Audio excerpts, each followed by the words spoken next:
Welcome to the Dean Bleckman Show, live from Long Island.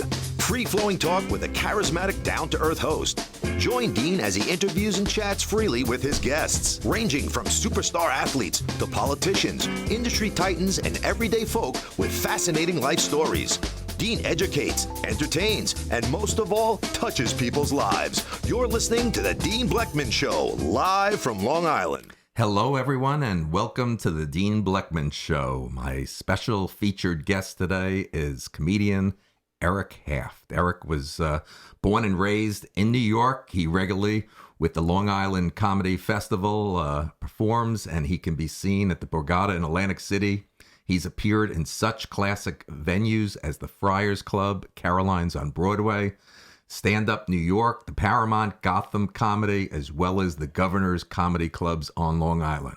His unique blend of comedy theater featuring an original cast of characters as well as his take on everyday life has made him one of the East Coast's most sought-after personalities. He's also been a professional musician since the ripe old age of 13. Eric is also co-founder of Haft to Laugh Comedy Productions.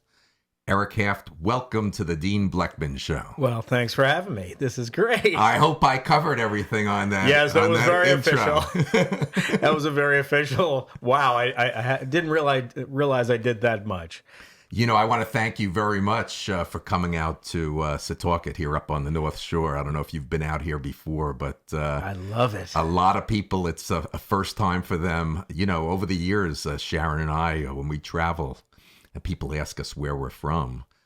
We say Setauket. Nobody's ever heard of it. No clue. We've always got to say, Port Jefferson, the ferries, Stony Brook, the university, the college, and the hospital. This studio is unbelievable. We're in the middle of nowhere, and the studio, I might as well be in New York City. This is so cool. I'm glad you're impressed. I'm glad you're impressed. Setauket's beautiful, by the way. Wow, thank you. My wine guy is down the road. Oh, really? Right there in Stony Brook? Yes, you know him. What's his name? Christian, right? Christophe. He's French. From He's French. Yes. Okay. He ought to meet my girl Rhea from Europe there in the UK, huh? We should have the two of them. What a class. This guy is a nut, too. Have you been there? I've been there. He's like one of these guys that's so serious about wine, he gets angry with you if you pick the wrong thing. You know that? Don't drink that. It's terrible. He directs you through the store. Well, I know you love red wine, and you're my first guest. That as you were walking into the house, Sharon opened the door, and the studio was open, and you're the first guest. I hope no one takes it personally or is offended. I am honored. It's the time of the day also that we're doing awesome. the show that I brought up a couple of bottles of red wine for us to indulge in. Thank you. Oh, my goodness. We should have drank it before. No. This is cool. But, I think you and I met about 2 months ago. My good friend, Rob Altman, also Yes. a good friend. And, Love Rob. Rob, I think, was, show number 10 when I launched the show back in July. Wow. And just a great guy. We were introduced through mutual friends. A matter of fact, he's the great intro on the Dean Bleckman Show when the show starts. He's got that official sounding voice. He's very deep, But when you and I met, it was you were doing a little gig there in Long Beach with a couple of other stand-up comedians, and you were funny as all hell. Thank you. That's you know nice. What your show was so under the radar that maybe I should put a disclaimer out there on the show that the views aired during this conversation are not necessarily the views of the Dean Bleckman Show. The topic is hard-hitting today and can get very, very edgy. Wow. Was I that bad? Come on. I'm joking with you. It was great. No, that was a fun show. Rob Altman, it's funny. I hooked Rob's up with him. Guy. Yeah, what a great guy. He put me on a show one time. Had never seen me. And after the first show, it's like I get calls from him all the time. Hey, you got to do it again. You got to do it again. And he gets these fun rooms in, that one was Long Beach, but we've done several. And that's his hometown. So you can't mess with Rob on his turf, He's a great guy. He's funny, very funny. I haven't really experienced going to a comedy club or really being at an event since I was in business with Twin Lab, and I was vice president of sales. So there were a lot of, during the year, a lot of conventions. A lot of them were held in Las Vegas. So, you know, it was during the 80s and 90s that I did attend a lot of comedy shows, but they were at big venues and hotels in Las Vegas on the Strip. But since then, I really haven't experienced it. And it just so happens the timing of you coming here in the studio that I get to have a comedian here, that it just so happened naturally on its own. I had lunch last week with a friend of mine who we're also clients of, U.S. Limousine. Yes. Great guy named Joseph Coletto. Just a super, super first-class guy. Governor's people. Yeah. So what do I learn? Great. I learned that Joe Coletto is one of the owners of Governor's Comedy Clubs, and he's behind the scenes. Great guy. We had a great. He knows of you and sends his regards. Thank you. But you know, since those days in sales and Twin Lab, I haven't really had the opportunity to That's exciting work. Experience Vitamins. a club. Yeah. Vitamins, huh? Vitamins. Very exciting. Very exciting. Those must have been fantastic conventions. Yeah, they were interesting. What were you talking about? Well, you know, Ginkgo biloba. Let's talk about Ginkgo biloba for about 3 hours. That's funny. So how long were that's you why doing we that's why we needed comedy back in those days, and we sure the way the world is today, we sure need it. But the last lunch with Joe last week, when I heard that, I told him Sharon and I really since then haven't really. He says, "You've never been to Governor's?" So he invited us to come down this past Saturday night. We went to Governor's. And, you know, supposedly it's been a brand. Who was there? Governor's been a brand for like 30 years. Oh, They've got the main location in Levittown. Love it. They've got McGuire's in Bohemia right here on the island.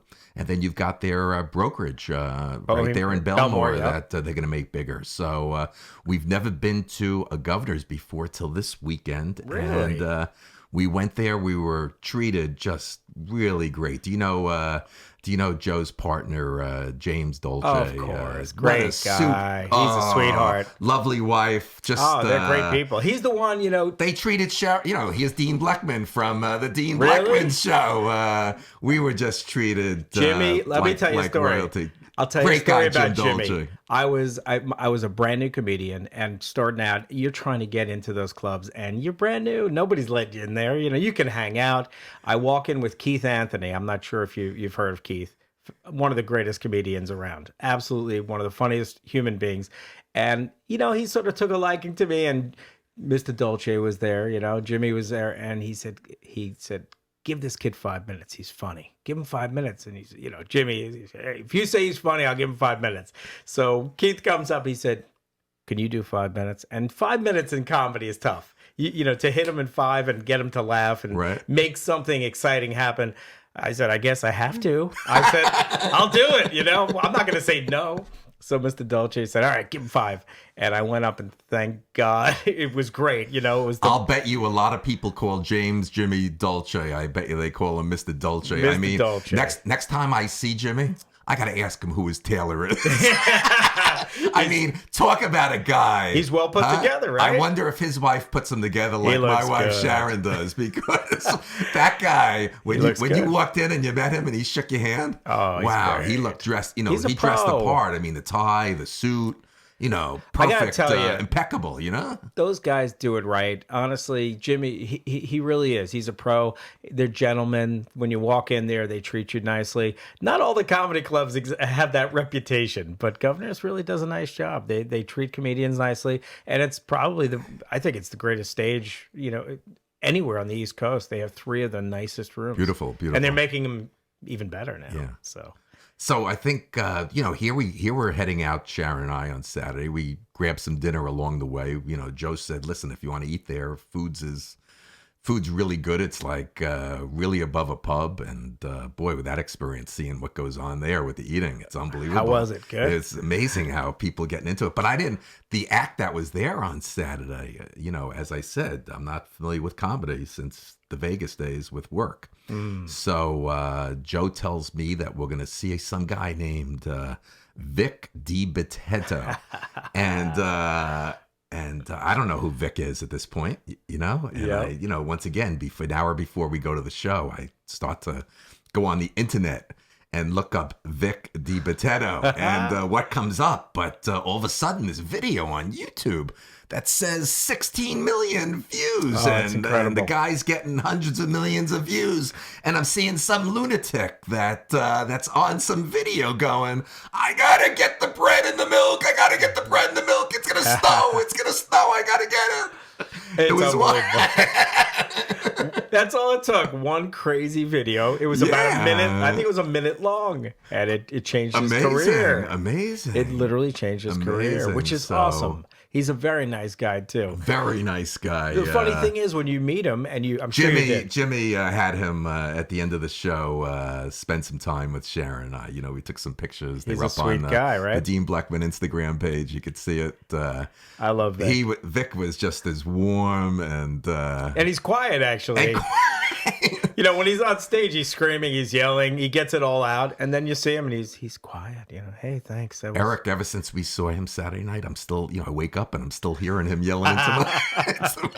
And the good thing is he's not very Italian. No, he's a funny He's guy. great. But that whole experience at that comedy, I couldn't believe that that's taking place on Long Island all these years. That if anyone hasn't experienced comedy and just an event, I mean, it's a great place. Very comfortably. They must fit close to 300 people in there. Yes. Very orderly. Everybody's well behaved. Just a great, comfortable experience. It's done right. Looks like the food was great. People enjoying it. All kinds of good food and They just always have a quality staff, Just too. a great evening. Yeah. As a matter of fact, Peter Bales, Peter? Yeah. His son works there. He's been there. He's been one of their top. I think he's now in charge of the head bartender, and he's been there a long time. So they must be treating their people right. So that was a great experience. I want to get Vic on one day. I do want to get him, but I'm going to wait because even though you complimented so much about the studio here, initially when we launched, we had to get started.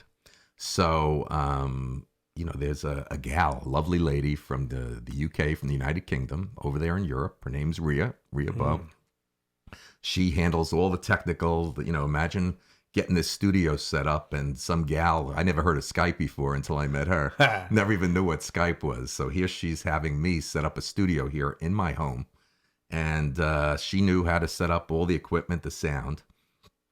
So what surprised me is she says, Dean, it's time to go video now, from a radio show to a show. Absolutely.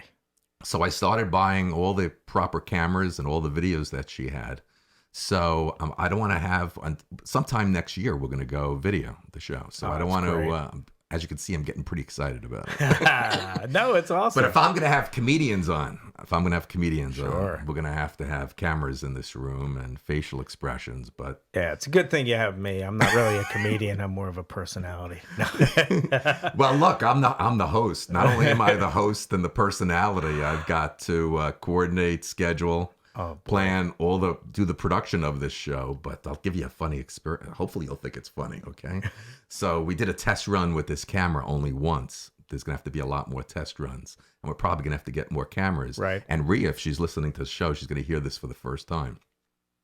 Okay, it's like I did I had a meet and greet with someone that's a guest on Skype this morning. So we did it from upstairs. So she got to see me, this guest that's coming on next month. When the guests come on here, it's just audio right now from the studio. So these cameras, we did a test. So here's my wife, Sharon's saying to me she's unhappy with the first take of the camera because, if I'm all about my voice and my personality and my smile, as my guest for next month said, the way the camera was viewed on me, she didn't like that it showed my side and it showed my Profile. my buildup of my waist that's happened over the last couple of years. And she didn't like that the camera showed my bald spot on. Oh, God. Oh, boy. But that's just. Well, You know those what? are little. I'm glad I'm making you laugh, Eric. Okay? These are all the little technical things you'll have to work out later, But this is all stuff in your profession. It's great. Yeah, well, we're vain. Comedians are so vain. You think we look at ourselves and you cannot be a comedian and not just be full of yourself. It's impossible. You just have to. We're just so. It's terrible. It's We've done some serious shows the last couple of shows, and as you know, and I hope your wife listened to it. Because I think she works in that area.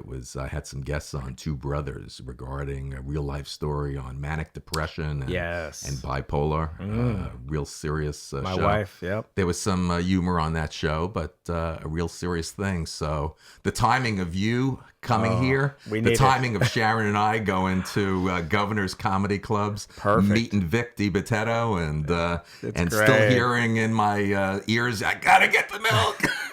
Gotta get the bread and milk. Man, that perfect timing. We need to have some laughs. It's good. The world is crazy. We've got so much stuff going on. You bet. I say it in my act. I say it's just there's too much going on, So without laughter, it's like, man, you want to kill yourself some days. So I gotta go back in time with you. I mean, how did this all get started for you? Why comedy? Why comedy, man? It's funny. All right, so why not lawyer, doctor, Wall Street? How about a vitamin guy? Make vitamins. You guys herbs. are exciting. Ginkgo. Ginkgo. Oh, Okay. man. I actually started out. Why comedy? It wasn't comedy. I started out. I was a musician. I was a professional. I started playing music at 8 years old. I was a drummer. And my parents encouraged me because my brother was a pianist and a singer. My uncle was a drummer. And I said, I want to be a drummer, So I started taking lessons with all these really good people, Long Island is full of great musicians right near the city.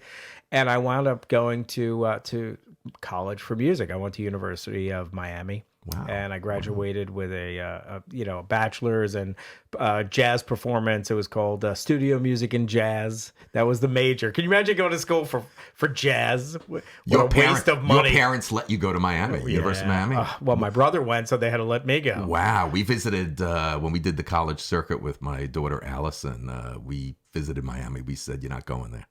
We want you too nice. We want you to go to a cold school. Oh yeah, let me tell you, that was enticing. Women walking around in short shorts.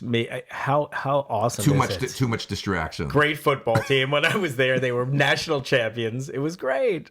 But so I came from that world. Graduated, got married earlier than I thought, so the music thing was half my life. I kept playing music gigs on the weekends. And one day, years later, I've only been in comedy. This is my 8th year in comedy, I'm a baby. Wow. I really am. I'm a baby in comedy. But I was doing a gig at Villa Lombardi's here on Long Island. And I was putting my drums away back in my car, and I met a comedian, Rich Walker, was trying to get my spot. He's like, "Are you leaving? Are you leaving?" Didn't I meet Rich that night in Long Beach? Yes, he was. Rich was one of you. He was of the three guys. You, Rich, and Laura. Who was the other comedian that was with you? I don't remember who was there. Laurie. I forget the name of him. Yes, a gentleman from Bill. Oh, I don't know. He moved away. I can't. Yeah. It was the first night I met him. I'm sorry. That's quite an impression he left on me. Yeah, he was great. Whoever was performing in Long Beach about 2 months ago with Eric Haft, whoever was performing, please contact the call. Dean. Call immediately. We've lost our minds. Yeah, so Rich said, hey, I need your spot. I got to unload my stuff. I said, what band do you in? He said, I'm not in a band. He said, I'm a stand-up comedian. I'm setting up my stuff. I said, oh, man. I always dreamt of being a stand-up comedian, I said to him. Really? And he gave me his card, and he said, here, I teach this class. Talking about brokerage, he teaches a class at the brokerage every Tuesday night. So I took the class, and the rest is history. I just took to it. It was like just meant to be. I used to write in my journal every day. I'd be like, attempt stand-up comedy, and that was one of my top 10 things I wanted to try. So were you always funny? I was pretty funny. I was Yeah? crazy. I used to do voices and characters, and I used to fall down the stairs to get my parents' attention. I was just a nut. Hey, could you share some of those early these things that you just said, what you used to do? Come on. My mother, we lived in this, we had this big staircase that it made a right angle, and I would time it perfectly. So my mother would get out, and my sister would say, okay, she's coming home. She'd open the front door, and I had it worked out where I could fall down. I would roll down the stairs, and she thought I was hurt, and I would have like ketchup packets in my hand, and I'd make believe I was bleeding, and my sister and I would just crack up, and she was, you idiot, what's wrong with you, you scared the hell out of me, but it was just I needed attention. This is comedians, right? We were starved for attention, and I would do that. I used to do voices. I used to, always trying to get attention. I used to impersonate. I did, the Cowardly Lion. Anything I heard. Come on. No. You don't want to but do when it? I was a kid, I did. Put 'em up. It was just stupid stuff, but it was attention.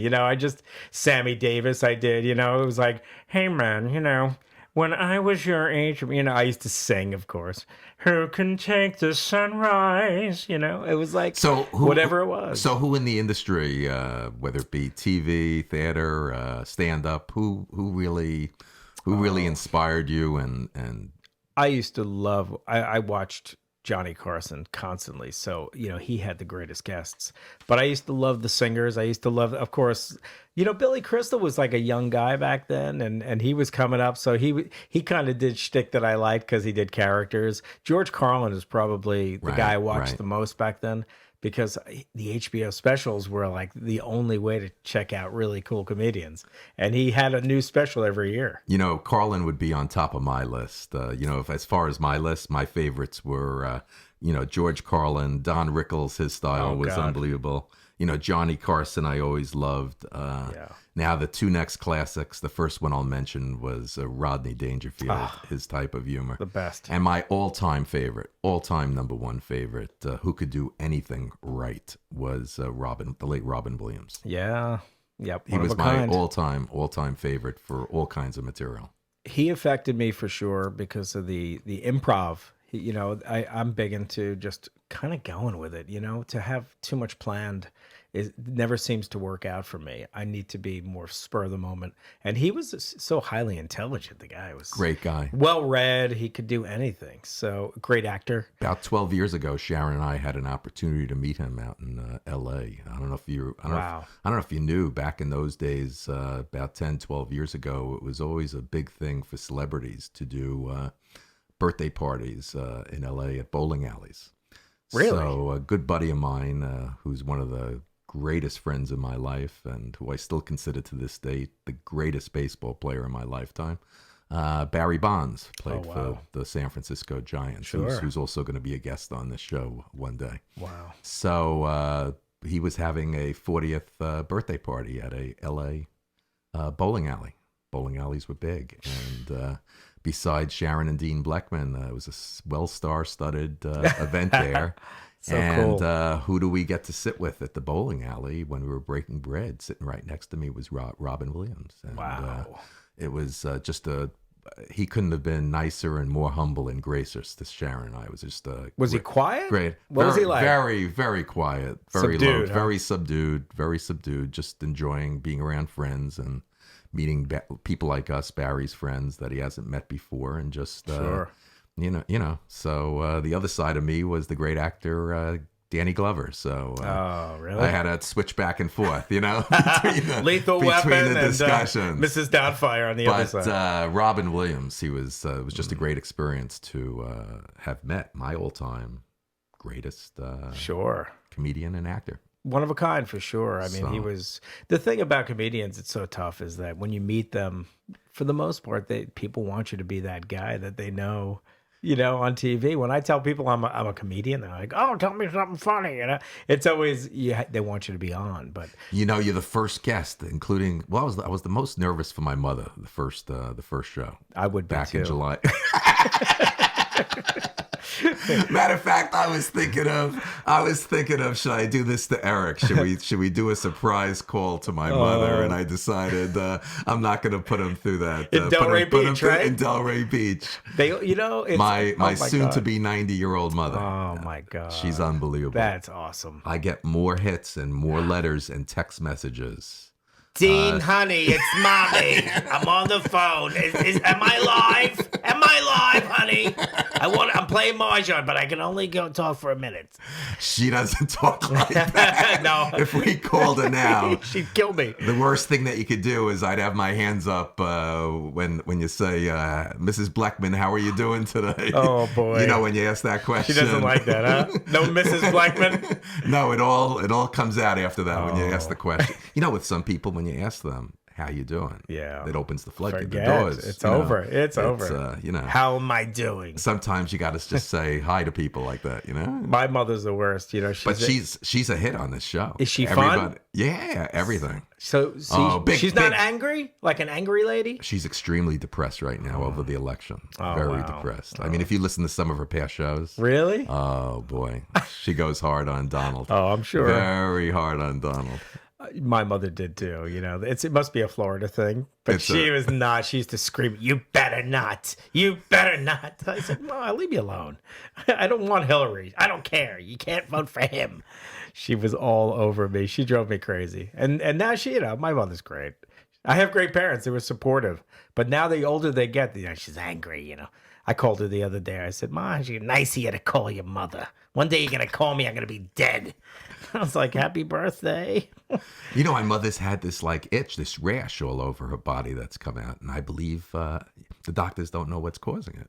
Really? And there's no question about it that Scott and Rhea, who also are on different shows with me, different formats, were definitely convinced that it is Trumpitis, that it's that she's breaking out from the political rash, from what everything. It's been extremely stressful for her, and I think the rash has been caused by Trumpitis and a lot of stress from the election. Let me tell you something. It really is. It was stressful for everybody. I couldn't wait. As a comedian, you know, you have to be. You know the deal. You can't talk politics very much because you lose half your audience. That's the rule. I was going to ask you. So you're saying in general, over the years, you gotta be very careful with politics. But I would think this year was unprecedented. That you couldn't even. Families were fighting like crazy, or you couldn't go into a restaurant. The restaurants would tell me, management, that they would tell their staff, you do not get into any conversations with any customers about the election. Yeah. That it was just too hot of a volatile situation. In general, if you're going to go, if you're going that way, you better be all in and then just take the consequences, because you're going to lose. You're going to lose half the people. It's just the rule of thumb. Unless you're in a place where if you're doing the Republican National Convention, go for it. You know, or opposite. But if you're in a comedy club and you start talking one way or the other, you're going to lose half the people. So, you know, Carson was the best. He used to make fun of both. That's the answer. You know, you make fun of Trump and then you got to make fun of Hillary. What do you think of the old the current Saturday Night Live skits with Alec Baldwin? I think he does a good impersonation. It's tough because the media is so one way that comedy can't be that way. They get away with it because it's NBC. They can do what they want, but we can't do that on stage. If we bashed one side and not the other, we'd be persecuted. So when we're talking about staying away from politics, how do you choose your material? I mean, how do you get it? Where do you get it? Do you write it? I write all my own stuff. Wow. It's all my own. And of course, family is a huge part of it. I have 3 kids. If you can't find the funny in my daughter, who's ridiculous, you know, I have a 19-year-old, I have a 17. If I can't make fun of them, you got to tell us some funny things about. Please. Nah. But you know, my son is the best because he comes over. He's like, you know, he's got this thing. He wants to be a marine biologist, you know, and it's like kids. He got a 37 in science. The kid, really, he's not doing that well. He's in what grade is he in? Well, he's a senior. Wow. So he's like marine biology, everything. And my wife encourages him, and she's like, you know, so I talk about him because he's fun to bash. in my act. And I remember the first time I told him, I thought it was hysterical. I was getting all these laughs, and I came over and I said, "You're not going to believe they were laughing." And he said, "You talk about me in your act?" I said, "Yeah, it was great." I told him how, you got ADHD, and he's like, he started to cry. He was probably about, I think at that time he was probably about 13. And he broke down in tears, and I said, "Oh my God!" And my wife said, "Don't tell him anymore. Don't say anything." And now he loves it. Now of course, he's 17. He thinks it's the greatest. He tells his teachers, "You got to go see my father. He makes fun of me," But back then, man, he hated it. Hated it. He didn't like being made fun of. I have 2 daughters. I say in my act, I said the only way we can get my 2 daughters to come down to the dinner table, we have to Instagram them photos of what we're eating. And then we set the table based on how many likes we get. Wow. Do any of the kids want to get into comedy? No, please. They're staying far away. Show business is crazy. When you have a father who's in it all the time, I think it's you go the other way. They're like, "Yeah, let's get a real job. Let's get a real job." But it's cool. They're so supportive. I heard you earlier before we got started. You were talking to Sharon about your teeth. That they're a big part of your act. Your teeth. Yeah, sure. I don't smile anymore. I told Sharon. I said, "I'm changing these. This is the last time you might see it. I'm trying. I got." So if anyone wants to see Eric Haft's great smile, you got to see it on the Dean Bleckman Instagram page. It's going to be one of his last photos of his great smile. We're going to do a separate show. He's going to tell you about his smile and how much he loves his smile. I hate it. We're going to do a separate show. We're going to bring the dentist to the Dean Bleckman show and have him put the veneers on live in studio once we get the video cameras. No, it's just, it's like one of those things when you're in show business, you smile and it's like, oh man, all these thousands of people a year are looking at my face, and I got to get new teeth. So yeah, well, eventually, how do you do that? How do you? I mean, when I used to be in sales, I used to tell people that it was more of a genetic thing. That sales, you really can't teach somebody. It has to be inherently genetic. You're either good at sales or you're bad at sales. I mean, I look at what you do. Even Vic this weekend. I mean. I would think you got to get jacked up. The testosterone is running like crazy for you guys. And there was a woman, I forget her name. She was incredible, blonde hair, kind of on the bodacious side. She was comedian. She was funny. Really? Oh, she was unbelievable. I can't remember my cognitive function right now is just oh my goodness, is just losing it. But she was great. Same show. Before Vic came on. Really? She was unbelievable. She was hot stuff. She was Maria Walsh, maybe? Blonde hair. She was funny. I mean, it'd be hard to have her on my show. Every word was like, really? Just letting it rip. Well, you're a classic. You're a typical customer that goes to a comedy club, and the next day you say, it's like my parents. Who was the? Oh, they were great. Who was it, Mom? Oh, I don't remember. It was a guy where he had hair, and I said, "No, Mom, you don't remember. You don't remember anybody's name, right?" It didn't happen with you. No. When we saw you in Long Beach, I told Rob Altman the next day. I said, "I've got to have that Eric Haft on my show." You're just being nice. No. I'm telling you. Thank you. That was a great show. Okay. That was a lot of fun. But that's no different than Christian. If we go over to his wine store later on Look at Wines, I remember the taste of wines. I don't remember the names of wines or labels. It's true. Wine is tough these days. Yeah. It's true. Comedy is funny. It's like you remember their bits, maybe. You say, oh, he did this funny thing about, like Vic talks about his kids, right? He talks a lot about his kids. And his wife. His wife, of course. Yeah. But, his thing is his reputation now precedes him. So he's got a following, and they're coming to see him. And that's a big deal. When you have a little following, it's like, now this is all I do. This is the guy they paid to see. Yeah, Sharon just kept saying as the night went on with Vic, can he bring the volume down a little? He is He's hysterical.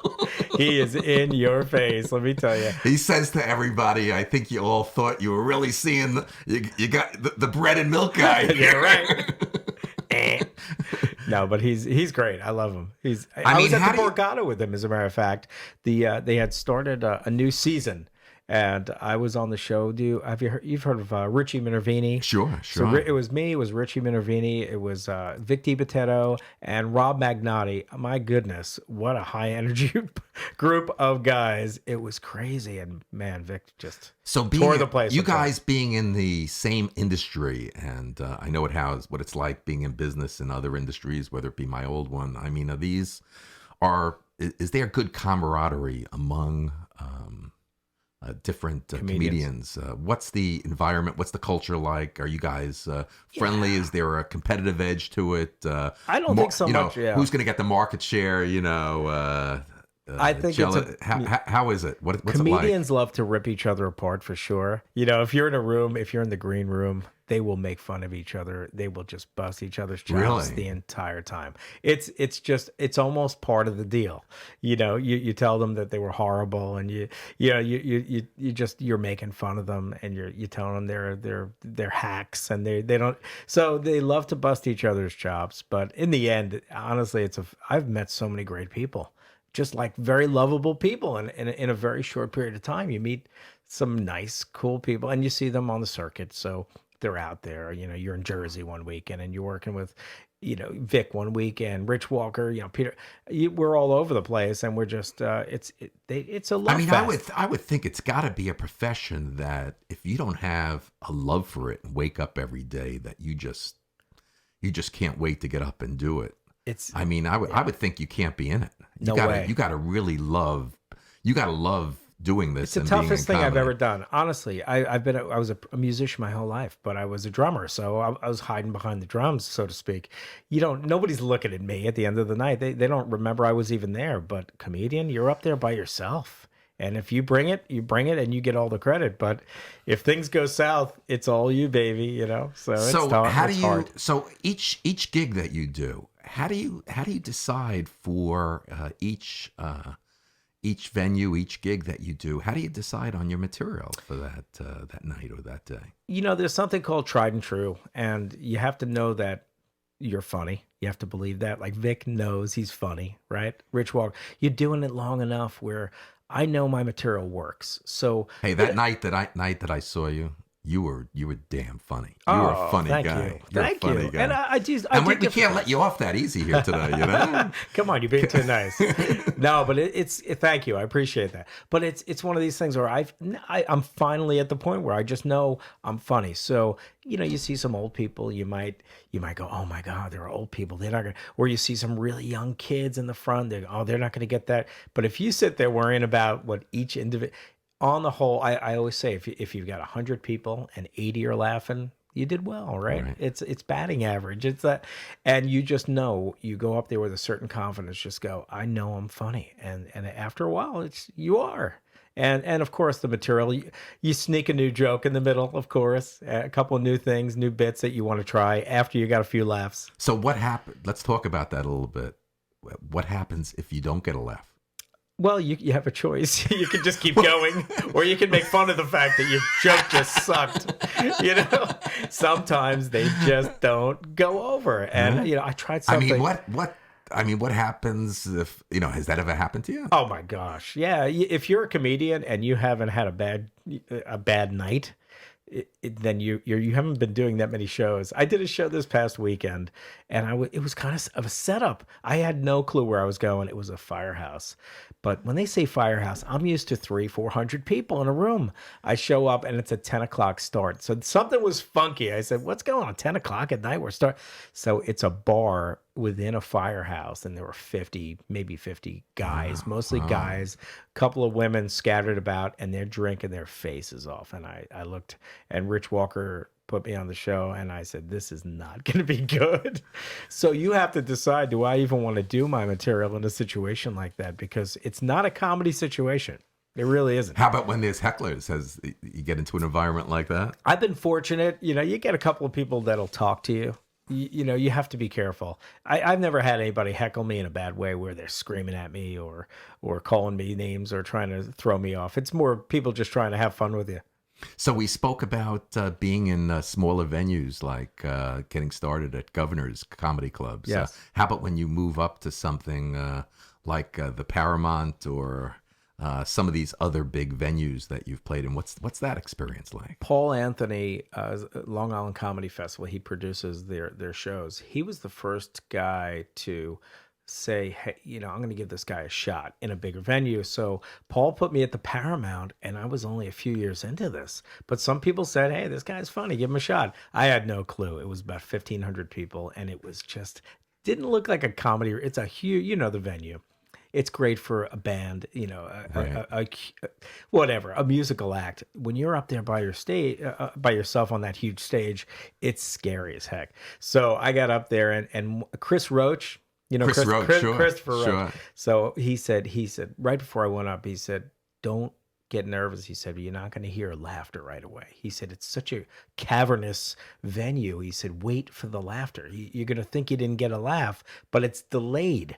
So that was my first huge, and sure enough, I got up there and my first joke I told, I waited. And then once I heard that laughter come back at me, I said, okay, thank you, God. I'm moving on. And I had, what a great set. So that was my first, Paul Anthony gave me my first shot. Wow. And that got me in with the Long Island Comedy Festival. And he does mostly theater work. As a matter of fact, on New Year's Eve, I'll be at Molloy College at the Madison Theater. Wow. So that's New Year's Eve. And every New Year's Eve Are there tickets still available for New Year's Eve? A few, yeah. It's almost sold out. How do people go about getting tickets? I would go to the Long Island Comedy Festival's website. I think it's longislandcomedy.com. And there's a link to the Madison Theater right there, or go to the Madison Theater at Molloy College. Right. And there are a few seats left. Yeah, it's almost sold out. What was the experiences at Governor's for you? I love Governor's. There's nothing better for a comedian than they set the room up perfectly. The lighting is great. I can't wait to go back again. So those guys have been very nice to me. So I love it. It's so intimate because you see your audience. A theater is huge, and you feel the audience, but you don't necessarily see them. Right. But I love Governor's. How about trips to Florida? Do you do shows in Florida at all? I haven't done any. Vic was funny as can be about Florida setting. Really? Yeah. Oh yeah. His audience is There's in Florida. a lot. I love it there. You know what? They have huge booking agents. My thing is, I'm married with 3 kids, and I do travel. I do, I mostly tri-state. I'm going to be in Jersey a lot coming up these next few months, Connecticut a lot. But for me to go to, it's the money has to be good enough. He loves to go down to Florida. He deals with all the Altacacas down there. You didn't think coming on this show you're not going to hear a little bit of my shtick, huh? The Altacacas. But he put his pants he lifted his pants all the way up to his chest, his crotch. He said he's getting a wedgie agreement. And he had all the tubes and everything going through. He used the wires from the mic, and yes. As if he's in a hospital. Just everybody was just cramping with tears, just coming down. Big D potato takes no prisoners, right? No prisoners. You can't get out. But he's amazing. Hey, listen, comedy's great. I mean, you're looking at unprecedented. Besides the presidential election that we spoke about, my mother. Yeah. I mean, listen, come on. The last few years, things have changed a lot in people's lives, and sure, a lot's going on. Everybody's extremely busy. Everybody's stressed out for all kinds of reasons. A lot of personal tragedies, and listen, there's always sports. Laughter. Sports could be a great release, but obviously, if you're in love with your team, it could be, and they lose, it could be extremely stressful. Going to a movie, the theater is very relaxing, but I think comedy is just. I have to tell you, good comedy is just really a great. Absolutely. What you guys do is just awesome. Thanks, yeah. Awesome. When you get off stage and people on a regular basis tell you that I had the worst day today, and you made me forget about all of that. That makes you feel so good. Wow. You go, man, that's why I do this. It's so cool. We do fundraisers, which is great. We raise money for good people, and it's through laughter. So I did a young girl, sadly, passed away recently, and I did a fundraiser for her. And you say, what can I say? What can't I say? They didn't care what we said. The fact is, it was a vehicle for these people to make money, and not make money, but raise money for their foundation and cancer and research. And it's a great way to do it. So it's a good feeling when you do it. What a great part of this show that I set out for from the very beginning is, and I didn't want it to come. I didn't want you to just come on as a comedian and we're here on the show for an hour and just shooting jokes and laughing. Yeah. What's very important is that I want people to see that someone.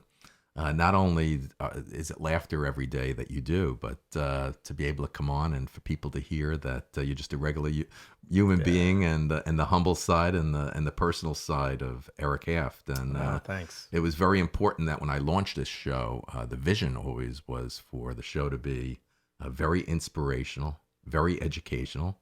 And always, if we could have some humor, and even if it's a very serious topic and a very serious show, we've managed to bring some humor into it. So It's awesome. You're doing a great thing. If people want to hear a lot of laughs and a lot of humor, it's come to the show. Go see Eric Haft perform. Okay. Oh, thank you. Go to all those places. He's something else. Also, why don't you just share with the audience? You are the co-founder of Haft to Laugh Comedy. Why don't you just share with the audience what that's all about? When you're a new comedian, you have to find ways to get on stage. So I started. A friend of mine was in the golf business, and he's the publisher of a golf magazine. And I said, I'm doing comedy. I said, why don't we do something together? We're friends, and you know all these people in the golf business. We can bring comedy to golf clubs, private country clubs. So it became a very focused effort, and we started Have to Laugh, which was really just bring live great Long Island stand-up comedians, primarily Long Island people, to these Long Island clubs, private country clubs, and it's been very successful. That's really the only thing we do. I try not to step on toes. I'm not interested in owning a comedy club for sure, but it really gave me a way to get on stage.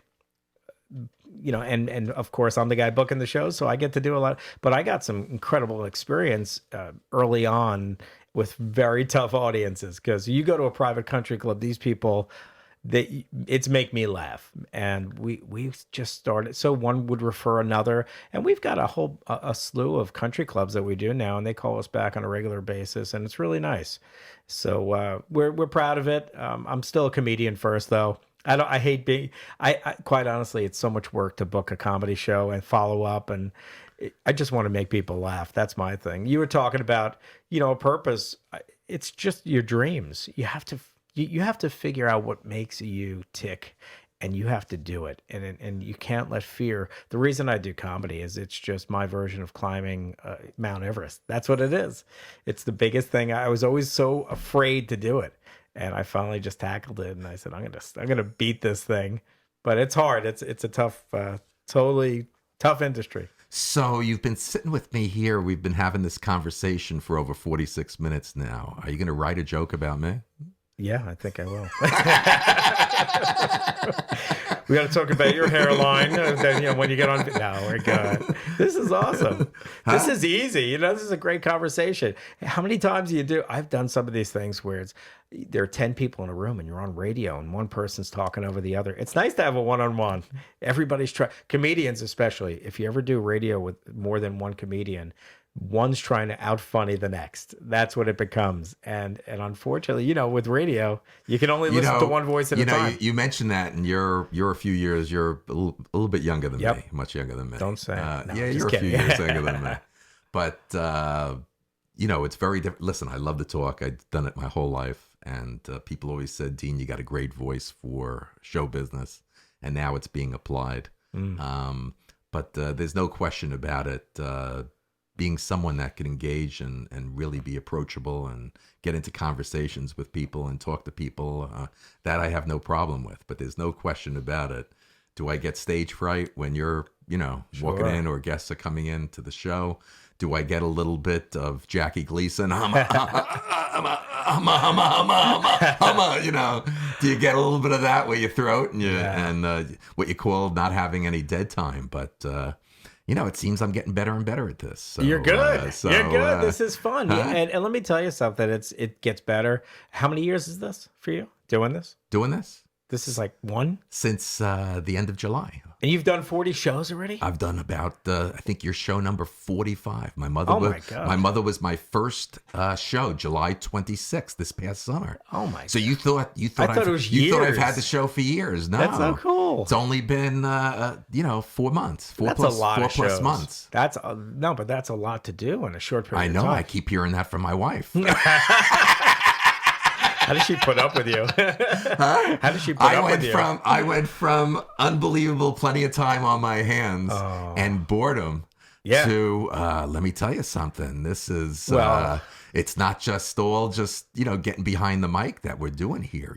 Besides being a host. Right, now and you got to run the personality, control there's panel. producing. And... You walked in here, you couldn't believe what you insane. saw here in the control room. What's going on in my house here? It's That so was a cool. big.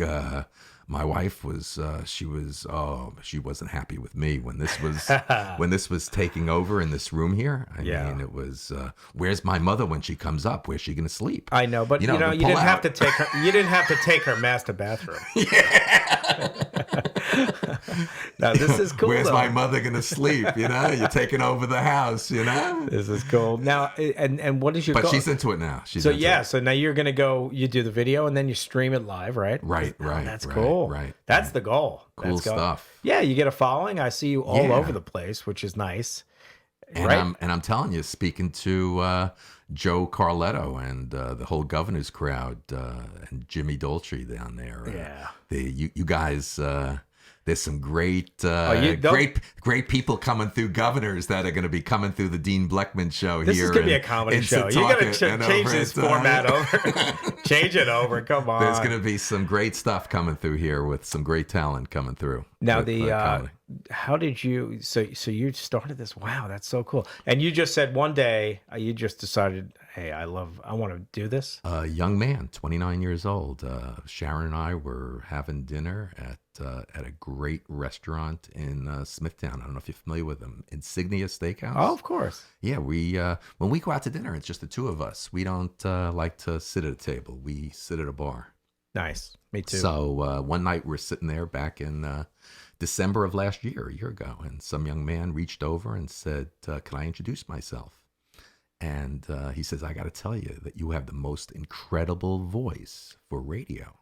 Yeah. And I said, "Listen, I've been told I had a great voice, super voice. I've heard of have a sexy voice, all kinds of things I've heard, but no one's ever told me I've got a radio voice." So he says, "Not only do you have a radio voice, your background and who you are, you'd be excellent. And if you want me to help you set it up, I'll help you do it." So Very cool. He started doing that with me, and we just spent with Rhea in Europe on the sound and her background on it. We must have spent 2-3 months just before content and guests getting this show so that the quality of the sound was perfected. Because you got to remember, it's an online radio show.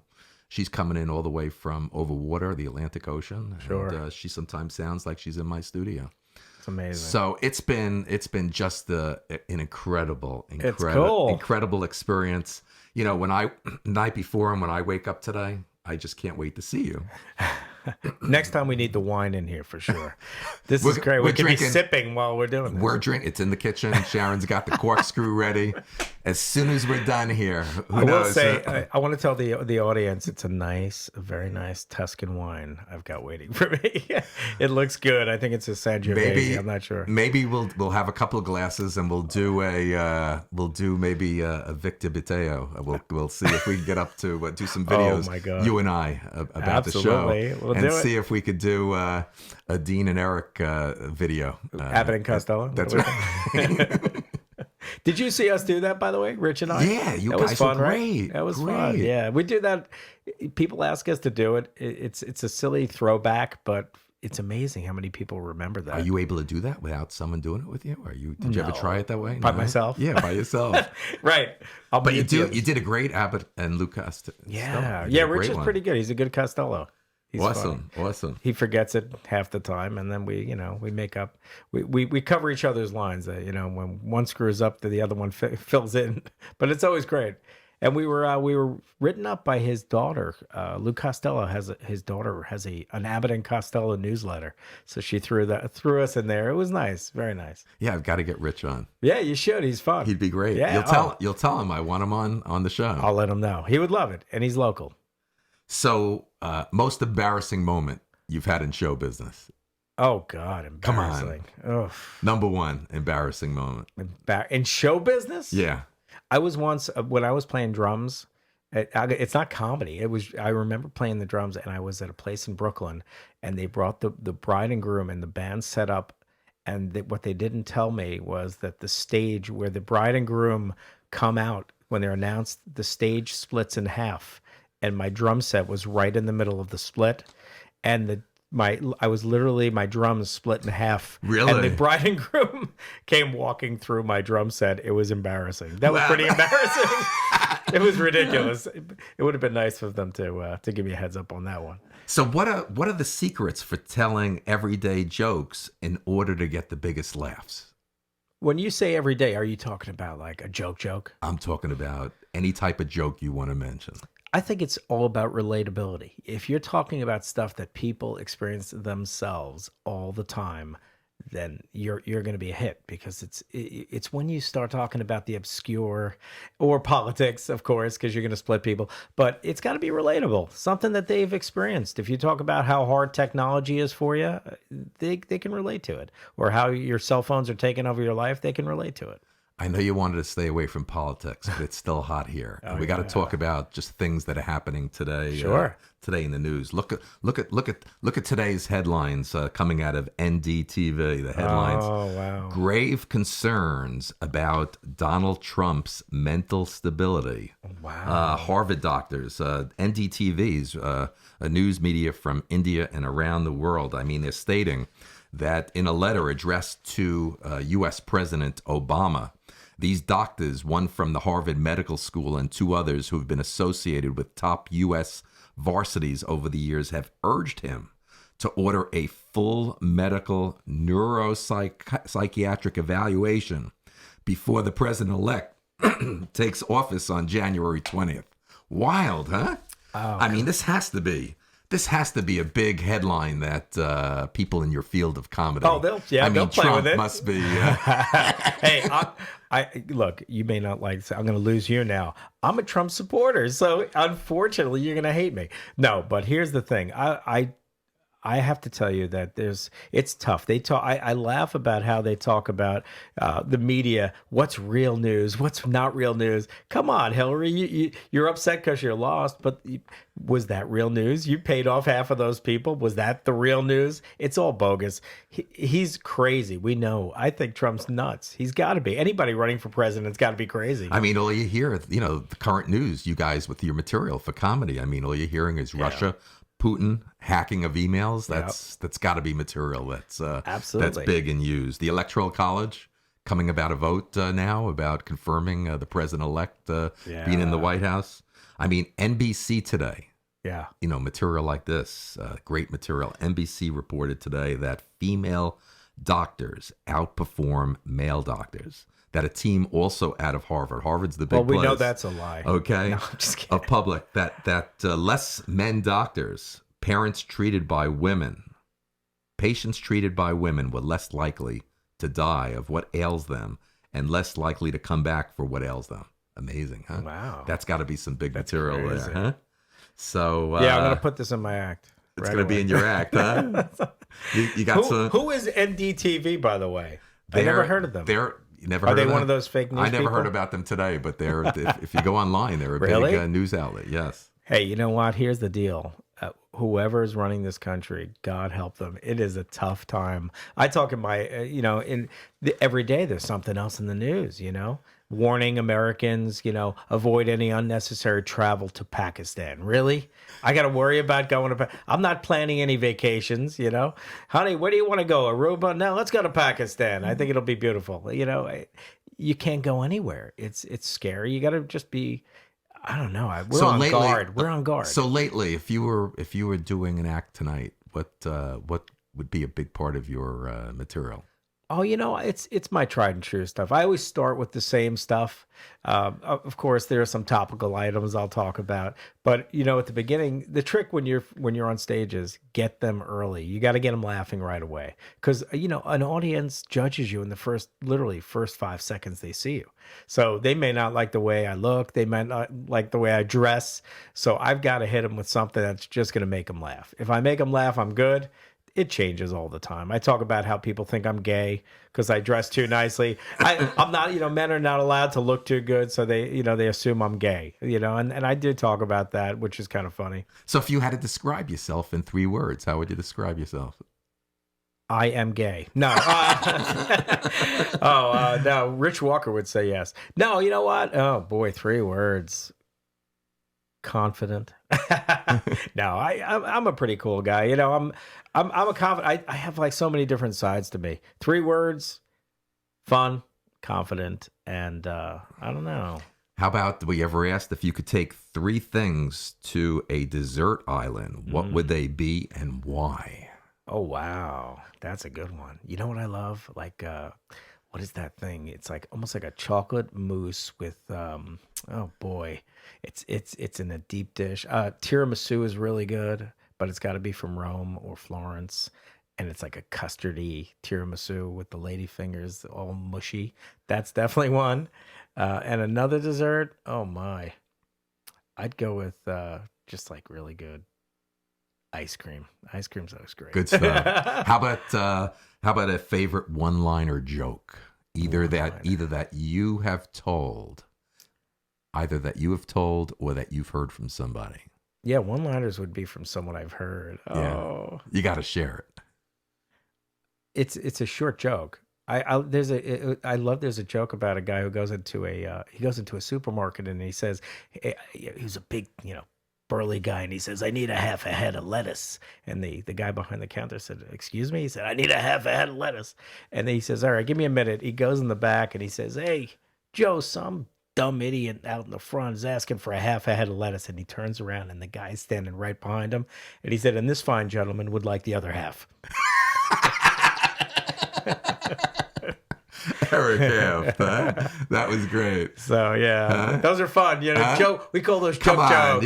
you gotta. As we're winding down the Yes. show, you gotta give a couple of good laughs here. Come on. What do you want? You want another joke? Yeah.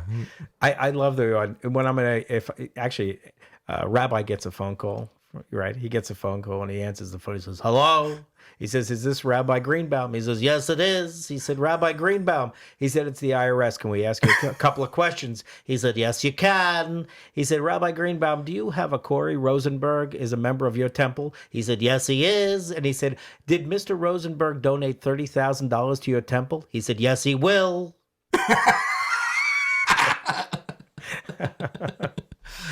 I got to introduce you to a great rabbi that I've gotten to be friends with. We're going to do some great shows. I've told that to rabbis. He would love you. He would run Rabbi Mendy Goldberg Oh, from I know him. Lubavitch, Yeah. from Chabad.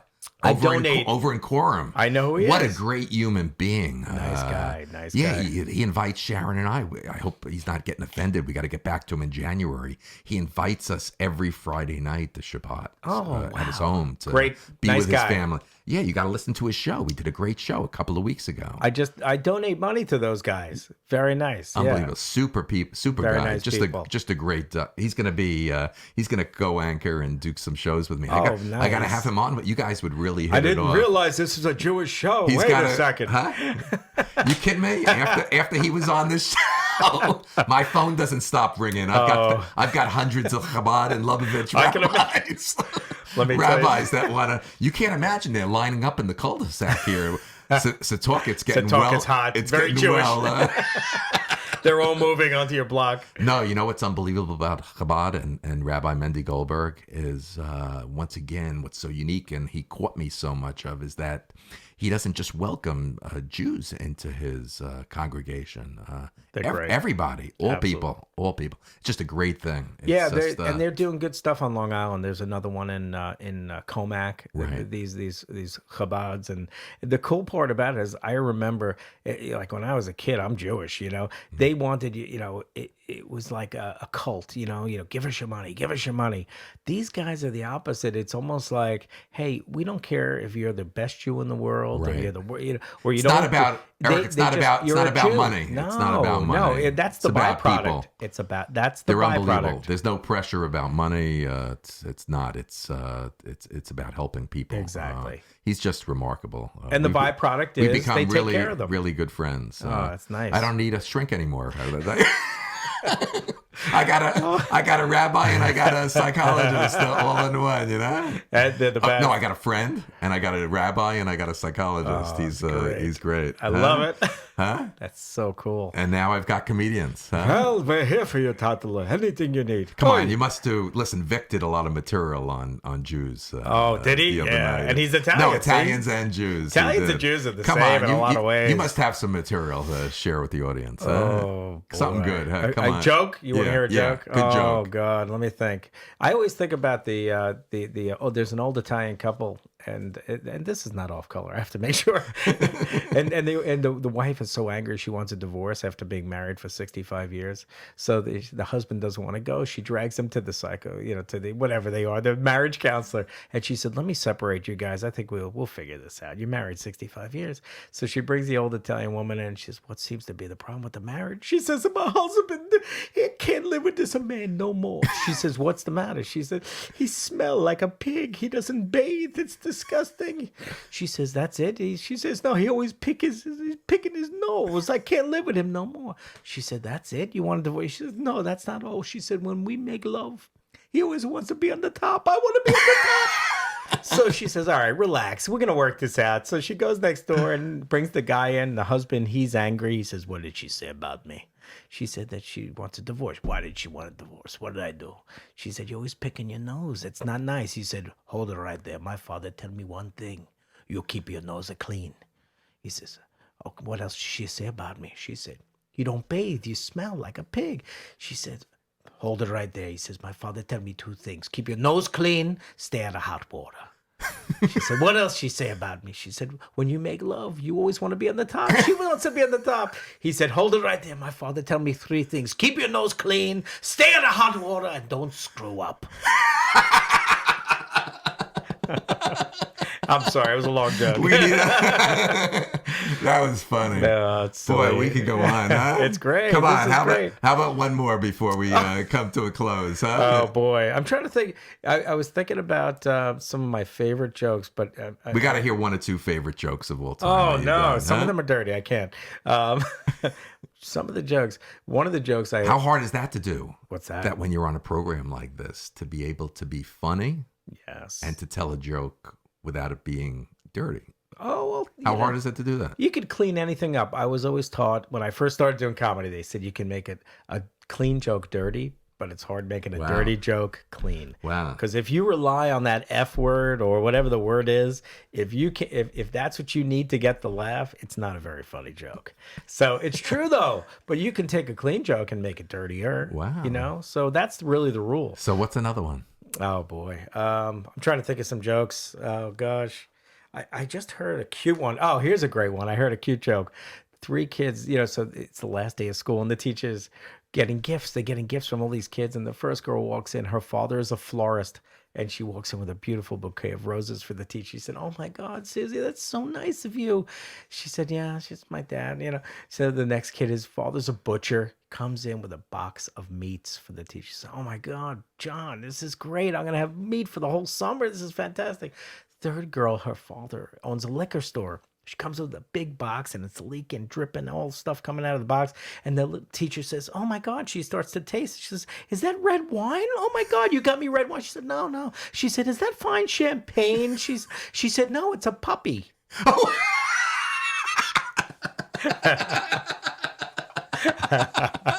That's a cute That's joke. great, Eric. I told That's my a kids cute that one. joke. That's a cute one. See, it's clean. That's a good one. How about another clean one? Come on, keep it going. Guy walks into, this is the oldest joke in the book. The guy walks into a supermarket. He says, "You got any dates?" He said, "No dates." He said, "You got any nuts?" He said, "If I had nuts, I'd have dates." All right, that's silly.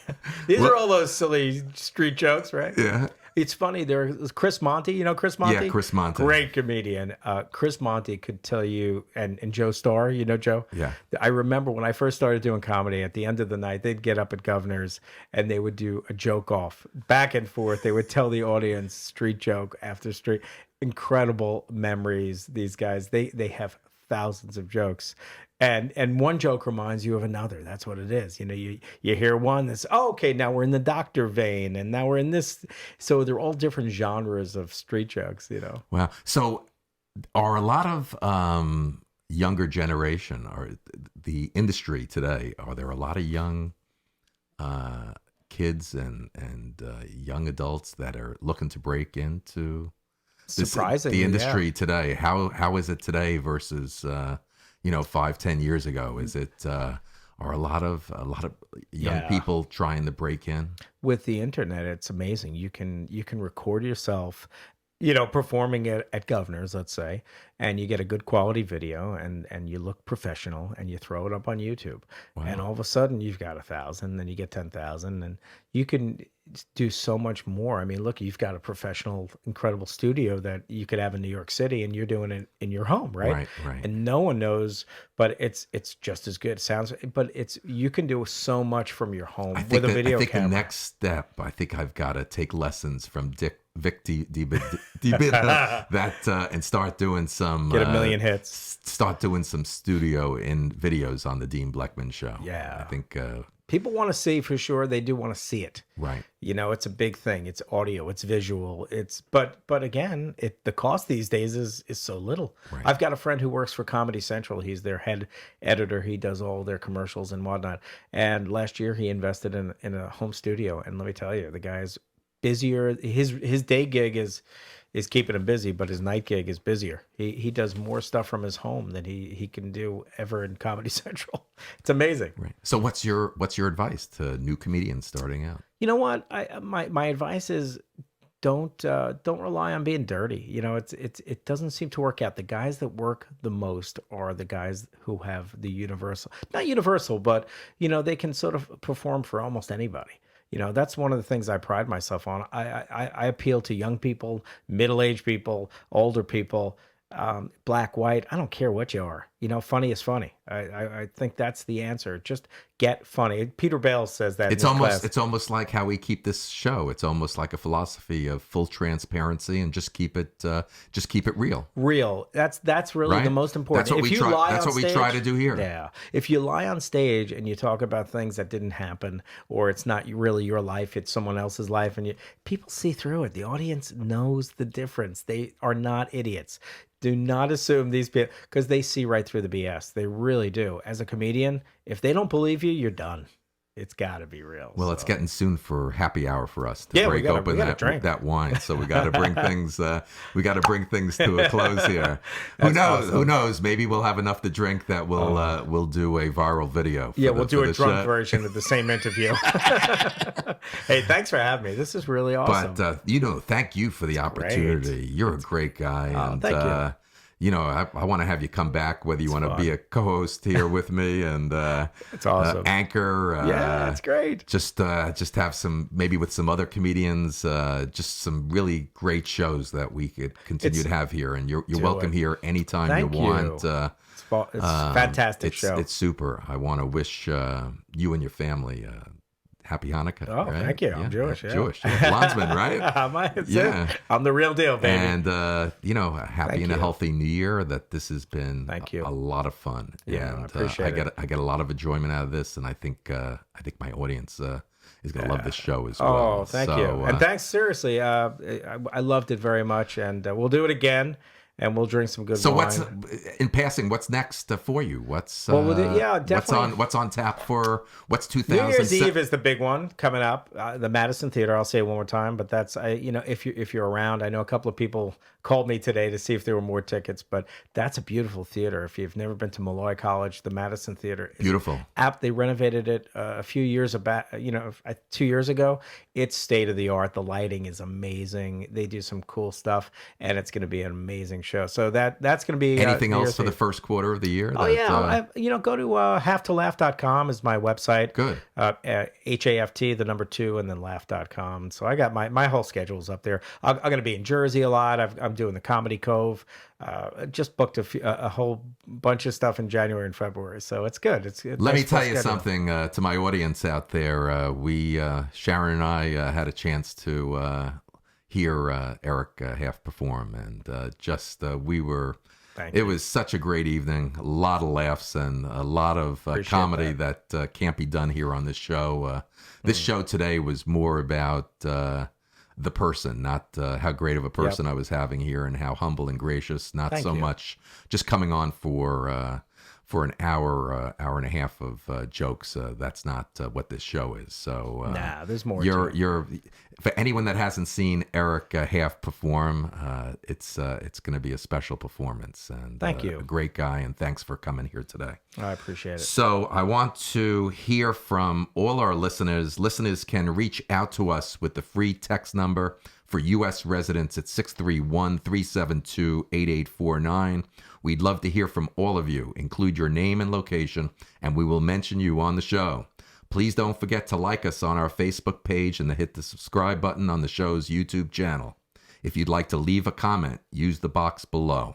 We are now, the last couple of months, all our shows can be found podcasted on the Apple iTunes platform. If you'd like to share your story, ideas, and be a guest on the show, go to deanbleckman.com and email me directly or at dean@deanbleckman.com. I would like to thank all my listeners for being with us today. Have a great day from all of us at the Dean Bleckman Show. You've been listening to the Dean Bleckman Show, live from Long Island, New York. From all of us here, we'd like to thank you for tuning in. We look forward to hearing your comments via Facebook, Twitter, Skype, and email.